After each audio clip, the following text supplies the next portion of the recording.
Hey everyone, welcome back to the Handmade Homestead. It's Angela Allen, and today I want to talk about making your own probiotic-rich homemade vinegars.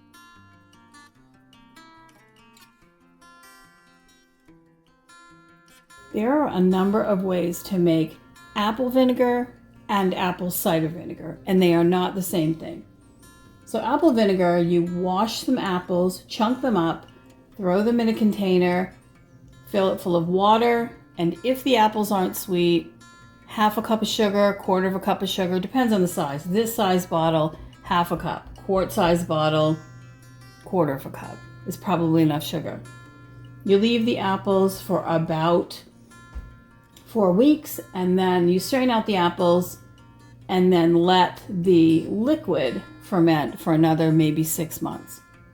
It'll form a mother on the top. You'll get a SCOBY, symbiotic culture of bacteria and yeast at the top, and then in about 6 months the pH will be low enough for you to use it. That's apple vinegar.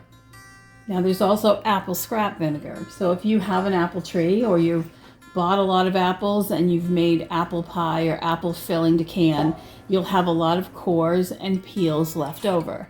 You can take those cores and peels and you can make vinegar by filling the jar, adding water, adding sugar, same process. And in that case, if you don't have enough apple scraps, you can throw them in the freezer in between. Just make sure when you make your vinegar, some of those scraps aren't previously frozen. They're fresh ones because you want the most amount of bacteria to get this started, of good bacteria. Acetobacter, that's the bacteria. It's present in the air. It's present on the surface of the apple, and so are yeasts that you will also need for fermentation. That's called apple scrap vinegar. Now, true apple cider vinegar comes from crushed apple juice that's not been filtered. It's great if you have your own apple orchard or a friend who does their own apple pressing to use fresh apple cider, but most of us don't have that handy. Because when you buy apple cider in any store from any producer other than a home producer that's a friend of yours, that apple cider will be pasteurized. And does that matter when you make your own apple cider vinegar? No, it does not. It's perfectly fine. Pasteurizing just means it was brought up to a certain temperature to kill harmful bacteria in it. But since the process for fermenting apple juice doesn't rely on the bacteria in the juice as much as what it gets from the air, the acetobacter that it can pick up from the air, and that acetobacter and yeast, which are wild yeasts, again, from the air, those things really only care how much sugar is in the liquid that you're fermenting in order to ferment it. First into an alcohol, like wine, and then past the alcohol stage into vinegar. So the easiest way to make your own apple cider vinegar at home is to use bottled apple juice. Now you can make it with regular apple juice, provided there's nothing in it but apple juice. 100% apple juice, preferably not from concentrate, but no other ingredients at all, and I mean at all, because some apple juice you'll find sulfites and other chemicals added, thickeners, that kind of stuff. You can't make good, delicious, healthy apple cider vinegar from apple juice that's contaminated with other things. Has to be 100% apple juice. This is my favorite product for making apple cider vinegar. It doesn't have to be yours, but it is a commercially made. It's called Simply Apple. It is 100% apple juice. You can even tell where the apples were from in it by the code on the side here and on the back. You buy this at the refrigerated section of your of the grocery store, but again, if you can buy apple cider, and in the fall you can usually buy gallons of apple cider, this works just as well. Now the question is, can you put this in a container and make apple cider vinegar from it without adding anything else? And the answer is yes, you absolutely can. If there's enough sugar in it, and there is because it's probably standardized, this is perfect for apple cider vinegar. But in my case, temperatures fluctuate, humidity fluctuates, my environment fluctuates, the bacteria in the air fluctuates. I want to make sure that it works. So I'm actually going to seed it. I'm actually going to help it along by giving it another ingredient. And that would be actual apple cider vinegar. Now you don't have to use this brand. This is the most popular brand, but you can buy the store brand as well. I use this brand because I think it tastes better than the store brand. This actually tastes really good. I like it, but you'll notice it says on it with the mother. That's kind of a little bit confusing, I think. It really isn't a SCOBY. There's no SCOBY in here. What you can see at the bottom is spent yeast. And when people see that cloudiness at the bottom, spent yeast, they think, oh, that's the mother. Well, that's spent yeast. The bacteria is in the liquid and the yeast is in the liquid. So I'll just shake it up a little bit and I use it. Now, I'm going to show you a picture in a few minutes of some that I'm fermenting of apple cider vinegar that I'm making that has a SCOBY in it. That is technically the mother. And I'm going to show you that a little bit further into the video. But for now, know that with the mother really just means that it contains the yeast and the bacteria that you need. So this is really a starter. It's a starter for your next batch. So I know some of you are going to say, well, doesn't that defeat the purpose if you use vinegar to make vinegar? Well, I don't think it does. This bottle is a little chunk of money. It's not inexpensive for sure, but I'm only going to use a tiny bit of this, maybe a quarter of a cup, or maybe in this size, maybe a half a cup of vinegar. Depends what I'm in the mood for. I just glug it in. You know me, I don't measure exactly anyway, but this is going to start the process of fermentation quicker and cleaner. I know that this is going to give this the right bacteria and just the right bacteria to get it started. So it's going to ferment faster. I'm going to show you further in the video some apple cider I've started that has a mother on it. And I want you to know that that is only about 10 days old and it's already forming a mother. So it does ferment faster. I think it ferments better. The other thing about making it this way, besides it being a lot faster, a lot cleaner, there's nothing to filter out, you're really just going to mix the two ingredients, put it in a container with a breathable top, stick it in a dark, cool place, and ignore it for the next several months until it gets to be a vinegar flavor that you like. You can check pH to make sure it's acid enough to make it ready for use. You want that, below, 5% acidity or less to make it healthy and safe. I don't recommend you use homemade vinegars for canning because you can't be really sure of the acidity level. So that doesn't make them really safe. You can test them, and I'll show you that in a second. But whether or not that's accurate enough for food preservation, I don't know. So I always recommend that people use commercially prepared vinegar when they can. Let me show you how easy this is. Very, very clean container. This is a ½ gallon size. You put whatever size you want in there. I'm going to add, this is just this straight up apple cider right from the refrigerator. It's cold. I'm using it anyway.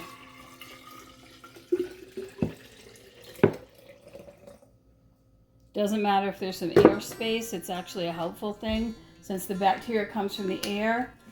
Unlike sauerkraut, when you ferment sauerkraut, you're looking for anaerobic fermentation. You're trying to keep air and oxygen out. When it comes to making vinegar, you're not trying to keep it out. Now I'm just going to pour, I don't know, maybe I'll put a cup in there. I want it done. I got plenty of room in the bottle. Might as well. All right, so that's it. I'm going to cover this with a coffee filter or a cloth, something breathable. It's going to sit on my counter. The fizzing will go down. That's just from pouring it in there. And this is all set for 6 months. I don't have to do anything to it, but check it periodically, make sure there's no mold on it.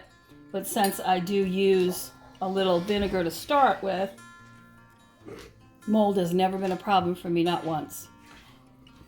Now this is some fruit scrap vinegar that I made about 6 days ago. I literally washed and peeled a really ripe pineapple, and I put the skins in here along with the core and then filled it full of filtered water. And I do stir it at least twice a day, every day, And then it just goes right back in the back of the counter. I keep it on my upstairs kitchen counter so I can stir it every day without it being inconvenient. If you look at it, you can see it bubbling, CO2 rising to the top because it is fermenting, and it does have a slight yeasty alcohol beer kind of smell to it. All of the fruit will remain in the vinegar bottle here for about a month, and by then it'll pretty much stop this fermentation part of the process, and I will be able to strain and filter out the fruit and then let the filtered vinegar continue to ferment on the counter for 6 months. I know that says sourdough starter on it. That's not what's in it. I just couldn't get the label off when I washed the bottle. This is literally grape juice vinegar. There is no mother on it yet. I don't believe it has as much sugar in it, but you just saw me smelling it there just to see if it had a little bit of an alcohol smell, and it does, but there is no SCOBY forming on it. I think the apple cider has much more sugar. This is apple cider vinegar, and you'll notice when I take it off, see that white layer at the top? That is the mother. That is a SCOBY. Don't confuse it with cam yeast. This is absolutely a SCOBY. You'll see me start pushing it around, and you'll see it's like a gelatinous mass there on the top. I am putting it under the liquid a little bit. I want it wet on the top, just to help prevent it from growing any kind of mold, which it can do if it's left at the top. Now, if you touch a SCOBY that's at the top, it will 9 times out of 10 sink to the bottom of the jar, and sure enough, it's going to do that. But it doesn't matter. It doesn't matter if the SCOBY's at the top or at the bottom or upside down or hanging out midway in the bottle. They're really kind of fickle little creatures. They do what they want, and you can see there it goes. It's going to go all the way down to the bottom, but that's fine. It's still doing its job even down there, so that's fine. I'm going to put the lid back and push it back. I don't stir these every day, and in fact, not having fruit in them, just having juice, means I don't have to. And this is another jar of apple cider vinegar. Again, you can see the SCOBY very clearly on the top of the jar. That is the vinegar mother. And again, I'm just poking it down a little bit just to get it wet on the top, but it will sink too because I disturbed it. And that's okay. Again, even if it's at the bottom of your jar, if it's upside down, if it's sideways, it doesn't matter. It's still doing its job. I'm going to cover that back and put it back in the back of the counter. So let's talk about how to test the acidity level in your vinegar. Now, this isn't nearly ready vinegar, but I'm just going to use it as an example to show you. So I'm going to take out just a couple of little spoonfuls of vinegar into this clean, dry, clear little cup, and we're going to test it with a test strip from there. I gave it a little smell just to see if it has an alcohol smell, and it doesn't. So these are the test strips. Mine come 3 packets to a box, and each one of these little packs is individually wrapped and sealed in plastic. So I only have the top one open, but as you can see when I open it, it's kind of like matchsticks. All those yellow ones are the test papers, and there's literally 100 in each booklet with the code on the inside cover to match it to. So it is yellow when it's dry, when it hasn't been used. We're going to dip it in, just submerge it quickly and pull it out, tap off the extra, and then compare it to the chart. And you can see this one comes out at an even 5. Now that is not 5% acidity. That is a 5 pH, and it is not the same thing. To get a 5% acidity in your vinegar, it would have to test around, I think it's 3 or 3.5 pH. Don't quote me on that. Look it up for yourself to be sure, but I think that's right. I think 3 to 3.5 is about that 4 to 5% acidity rate in vinegar. But that's all there is to testing it. There's a link for those test strips below. Now, once the pineapple scrap vinegar is filtered out, all of this vinegar will go downstairs on one of my pantry shelves and left to ferment for several months. I will check it at least a couple of times a week. and start tasting it after a few months to see if it's ready to use. Well, if you enjoyed this content, please like and subscribe and share with your friends. It helps so much, and we always appreciate it.